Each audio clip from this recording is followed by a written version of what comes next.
Hello my friends, and today there is a lot of interesting news. In the Kherson direction, with each passing day, there is increasing confirmation that our units are advancing on the left bank and creating tactical footholds for further development in several operational directions.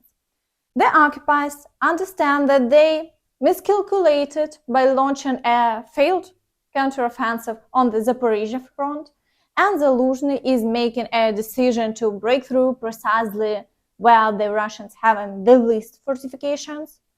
Unfortunately, the Russians have significant manpower, and they are rapidly deploying them to this direction. Unfortunately, the Crimean Bridge is greatly assisting them, which should have been destroyed a long time ago. In Zaluzhny's plans, there was also a breakthrough in the area of Vuhledar and reaching the coast of the Azov Sea to completely cut off support for the entire southern grouping. However, it seems that the plans have changed and the decision has been made to advance toward Melitopol. But for now, it seems that cutting off support hasn't succeeded, and the Russians continue to fortify their defenses on all southern fronts. Additionally, the occupiers are receiving a large quantity of ammunition from North Korea, and as a result, shelling continues along the entire front line in significant numbers. In the Vuhledar direction, the occupiers continue their offensive actions towards Staromayorsk and Vuhledar. There haven't been any significant gains in the past day, but the fighting persists, and shelling across the entire front line shows no signs of stopping, making the defense more challenging. In the Avdiivka direction, the occupiers are attempting to advance towards one of their primary targets today, the village of Orlivka. As a result, intensified assaults have begun in the Severne and Tonenki areas. They are breaking through to Tonenki through open fields, but the Ukrainian Armed Forces are trying to halt their progress before reaching the village. This situation is complex, but the Ukrainian Armed Forces are doing everything to prevent the occupiers from taking headway. Strikes are also being carried out in the occupied territories. It was reported that somewhere between Yasinuvata and Makivka, a column of smoke was observed. However, it was later reported that there was an explosion. Despite a slight decrease in the number of attacks, it's reported that the Russians are preparing for a third wave of attacks. The occupying forces of the Russian Federation are probably preparing for a new wave of attacks in the Avdiivka area, despite their heavy losses in equipment and manpower. As analysts at the Institute for the Study of War report in their report, the invaders are preparing to move to infantry-led frontal attacks after heavy artillery preparation to compensate for heavy losses of equipment in Avdiivka in October. A Russian blogger associated with the Kremlin announced a significant slowdown in the pace of the occupiers' attacks north and south of Avdiivka.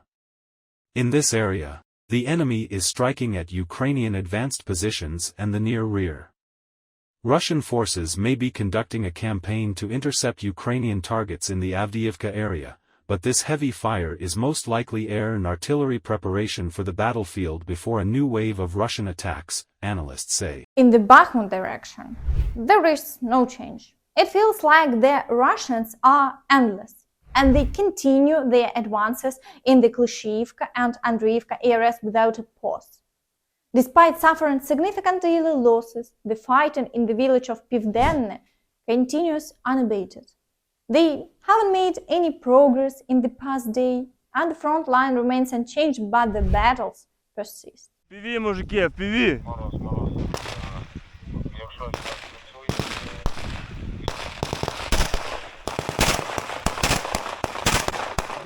Вон, полетел!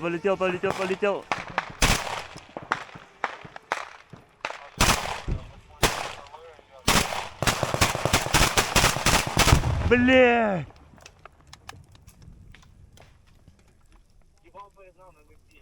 Фух, слава богу, блядь. Ух ты, ебать.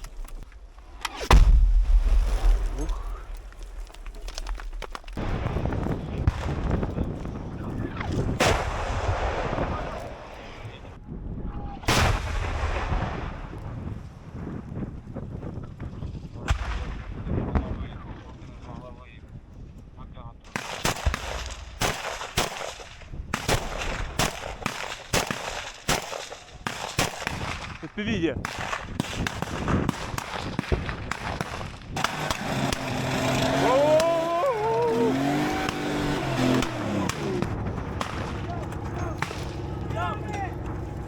Давай, бегом, Все, заходим. Давай!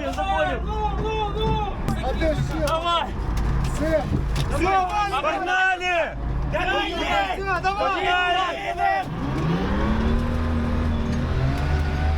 In the Kremenna and Siversk areas, shelling continues along the entire front line, but no offensive actions have been reported and the front line remains unchanged. In the Svatove area, the Ukrainian Armed Forces have successfully repelled all attacks near Avdiivka and front line is once again stable. Today, the occupiers are not launching new offensive actions in this direction and the situation has stabilized. Meanwhile, in the Kupiansk direction, Russian attacks have intensified. Today, they are attempting to break through to Avdiivka and Petropavlivka. As before, battles are taking place in the Ivanivka area. There have been no changes along the front line, but the fighting continues. The situation, as noted by Zaluzhny, is indeed challenging. The Russians cannot advance further, but the Ukrainian Armed Forces haven't been able to continue their offensive on a global scale. But in the meantime, Putin continues to insist that everything is fine in Russia. He even jokes about the latest round of sanctions from Europe. В своих фантазиях просто доходят до абсурда. Вы тоже это знаете, уважаемые коллеги. Предлагают запретить ввоз в Россию отверток, иголок и так далее. Но чем меньше барахла, тем, может быть, даже и лучше. Меньше шансов, что из крупных европейских мегаполисов к нам будут экспортировать постельных клопов. Оскорбительный, на мой взгляд, для нашей страны и для нашего народа совета поменять Конституцию. Мозги им надо поменять, а не Конституцию нашу. Мозги. Я никогда не менял Конституции, не делал это тем более под себя, и у меня нет таких планов и на сегодняшний день.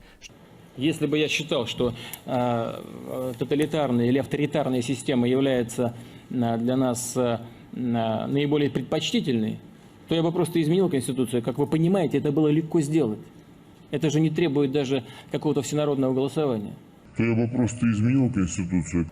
Через 6 лет. Вы знаете, что вообще выборов не будет? Вот я вам сейчас говорю.